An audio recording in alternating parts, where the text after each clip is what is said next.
I will introduce the first topic, and I'm gonna introduce these topics, and then we'll have a organic chat about them.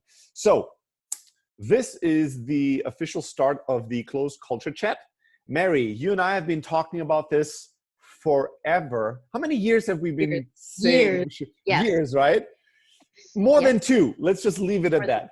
More than 2 years, we have been saying that we should be recording a podcast and having conversations around culture, our learnings, our failings, our explorations, our insights, because it'd be both good for us. It would be good for the bigger ecosystem to learn from our mistakes and gain from our learnings. And it'd probably be insightful and useful for people that are wondering and looking into the possibility of, do I want to work at that company? Maybe if they hear us talk about the way we think about culture, it will give them either the confidence to apply and want to work here, or the confidence to never apply and not want to work here. So today, the topic that I want to cover is the topic of onboarding remote employees, right? So a lot of the chats that we're going to have are going to be about remote culture, because we're a fully remote and distributed team. 45 people in how many countries now? 17, I believe. 17 different countries. And so there's going to be a lot of culture talk that translates to any type of company, but there's also going to be a lot of remote specific conversations, probably a ton. So the reason why I wanted to talk to you about remote onboarding of new people is that I just recently talked to, I think, 4 new team members that had joined Close in the past couple of weeks. And one thing that I ask all of them is, what's been surprising, right? You had applied for a job at Close, you went through our interviewing process, you did your research, you talked to friends and family, you decided to accept an offer, and then you start actually working at that place for 2-3 weeks, and sometimes your expectations aren't met, right? Or they're widely different from what you thought they would be. So what's been surprising? And one of the things that everybody said, and this is not the first time this happens, was the onboarding has been exceptionally good. I didn't expect much, because I thought this is still a very small company, they're fully remote. I didn't expect much because you guys always talk yourselves down and go, oh, we're a catastrophe, we're so disorganized, we don't know what we're doing.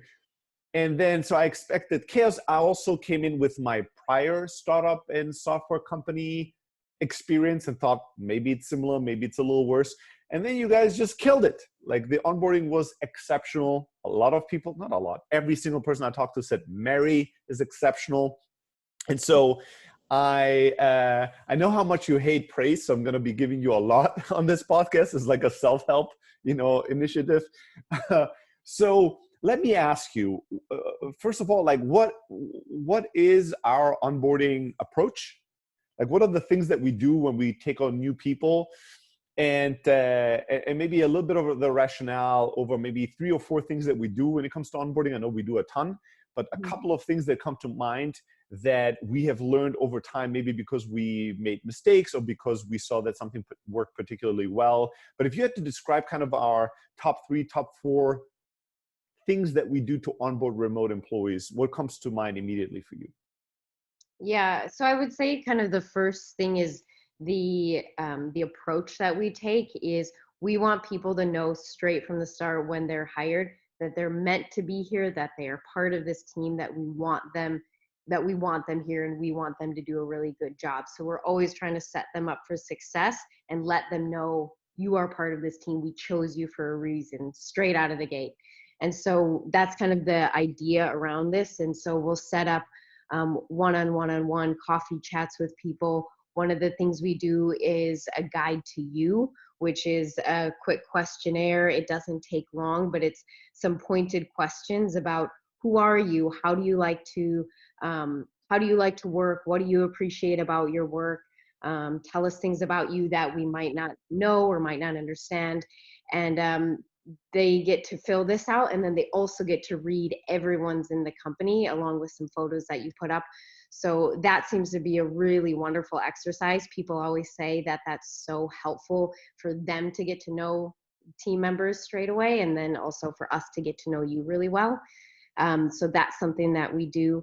And I think from a logistics point, is that how I've broken up, we do a team-wide onboarding and then a job specific onboarding. So your manager does your job specific, and then I do all the team-wide.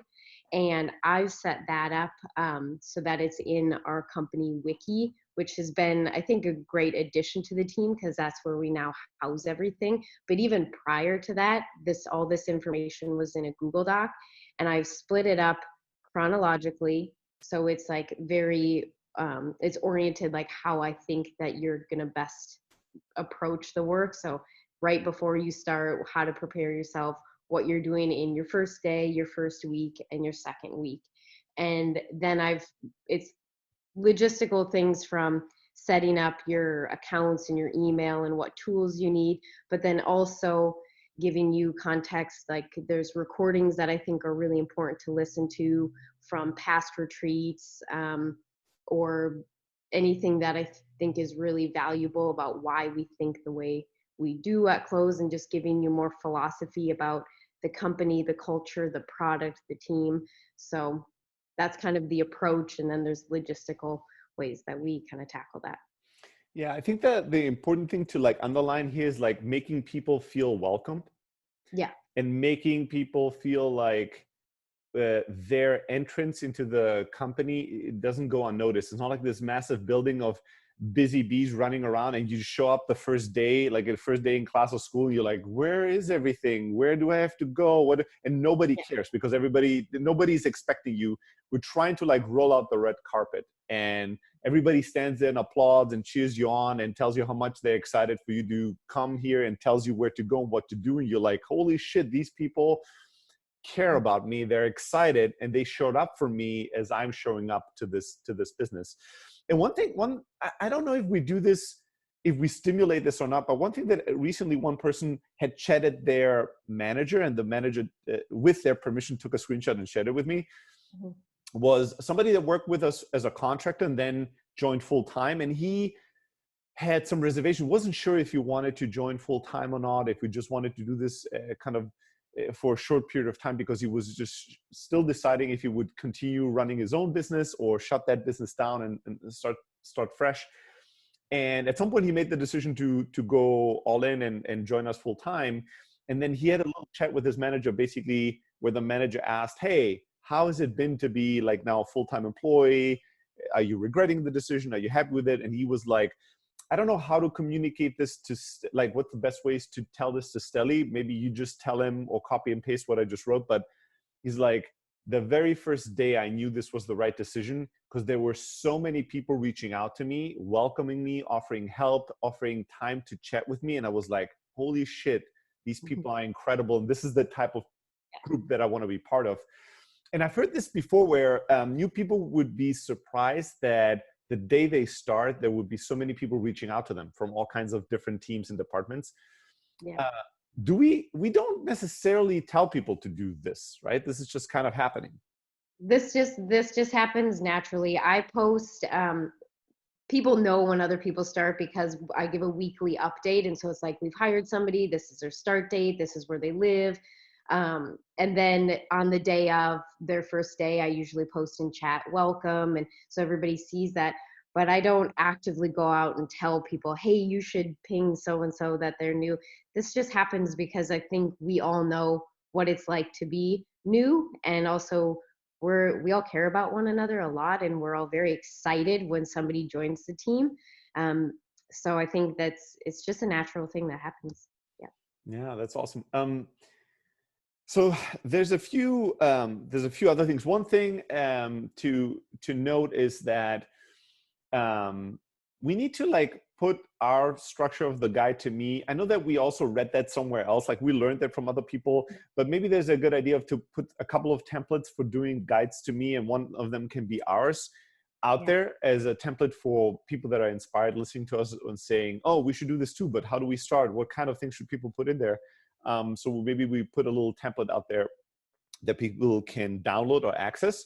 But the other thing that I'll say is when it comes to there's company-wide onboarding, right? And in the company-wide onboarding, there's a wiki that tells you a number of things to do. Like some of them are very kind of practical. Hey, enable two-factor authentication on your set up your email account, enable this, enable that, create an account here, like that kind of stuff. But then there's also more company culture type things, right? There's like, we will oftentimes tell them, hey, here are recordings of our last team retreat where we talk about the vision of the company. Here's a discussion about our core values and why they're important. Here's an article you should read. Here's a blog post you should consume. Maybe share a few of these kind of resources that we share with people, not necessarily, how to set up their security password for their Gmail account, although that's important too, or their email account, but like some other things that we share in terms of material that help people kind of understand the company, understand the culture, and kind of get onboarded more culturally than necessarily on their job. Yeah, we can definitely do that. I think one that comes to mind that, because on their first day, I also do a call with them and I go through some of these things, but one that I always want to point out is it's an article that you wrote, but it's about how we MVP at close. And this is very different than how a lot of companies operate, but in a remote environment, it's so critical that you're always communicating how you're working on a project. So presenting your first ideas and your version 1 and version 2. And this seems to be actually very different than what a lot of people are innately do at other companies. So that's an example of something I point out straight away, so that there's no frustrations when they show up, 2 weeks later and go ta-da to their manager, like, look at this thing I was working on. And here we're like, wait, what? Why did you do that? Versus that is usually praised at other companies. So it's stuff like this that I really want to make sure people understand when they start. And that's it's just over time we've developed this, where then I go back, 30, 60 days and ask people, what was a surprise? What is it that we do differently? And through these questions, that's how I've been able to better set up that onboarding experience. Now, here's one thing, like one intuition that popped up for me as we were chatting about this is I was wondering, my younger self, if I was watching this like 10 years ago, before I'd ever run a remote team, what will be my thought process? And the number one thing that popped up in my mind was like, this sounds like a lot of work. Jesus, this is the amount of stuff you do for onboarding? Like, you have like how many welcome calls and people chatting people and internal wiki and guide to me and this and that and the other. It just seems like so much work. Is this really that important? And well, let me ask you, I know that you have had once or twice maybe in your career had to respond to why is this important? Why do we have to do all this extra work for these people? Like, if a younger founder or somebody that's just starting a remote team is like, well, I get that this would be a nice to have, but why is it crucial to do so much work and offer so much material and spend so much energy on the onboarding? What's your answer to that? Because you spend so much time hiring and looking for these people that it would be negligent not to do this. So you need to invest just as much effort as you put into hiring them. You should put double the effort into onboarding them. That's my feeling about this, because especially in the remote environment, it needs to be something that is well thought through, because you can't just have them come into the office and you're like, okay, you meet with them now, and when you're done with them, then knock on their door and see. It's just not like that. So you have to be a lot more precise, because people are in so many time zones. But so I would say double down on the onboarding for sure. There you go. That's it from us for this episode of the Remote Cultural Podcast. We're still inventing the name for this. Where if people want to follow you publicly, let's say on Twitter, I'm at Stelly. Do you have a Twitter? You have a Twitter handle. You don't tweet a lot, but what is it? Twitter handle. It is at Mary Hartberg, probably, but I will. Okay, but an easier way. I'm on LinkedIn. You can find me on LinkedIn. And if you want to share your tips and tricks about remote onboarding or have more questions around it, you can always get in touch with us, mary@close.com, stelly@close.com. Always psyched to hear from you. This is it for us for this episode. We'll hear you very soon.